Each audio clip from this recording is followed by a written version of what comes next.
ইউনিভার্সের সব থেকে বড় আর মজাদার রিয়েলিটি কি জানো? যখন নারুতো আর সাসকে ছোট ছিল তখন ওদের লড়াইয়ে সবাই চলে আসতো, বাট যখন বড় হয়ে বিস্ট হয়ে যায় তখন কারো সাহস হয় না। ছোটবেলায় হসপিটালের ছাদে দুজনা রাসিঙ্গান অ্যান্ড চিতরি নিয়ে একে অপরকে মারতে যায়। সাকুরা কাঁদতে কাঁদতে মিডলে চলে আসে, কাকাশি ওদের হাত ধরে দূরে ছুড়ে দেয়। ওই সময় সবাই ভাবতো এরা তো ছোট, এদের কন্ট্রোল করা যেতে পারে।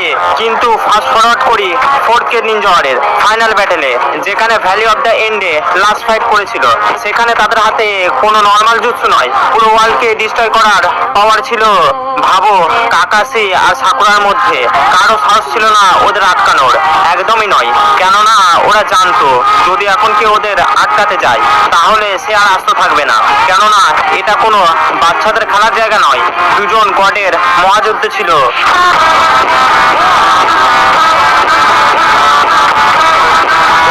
নারুতো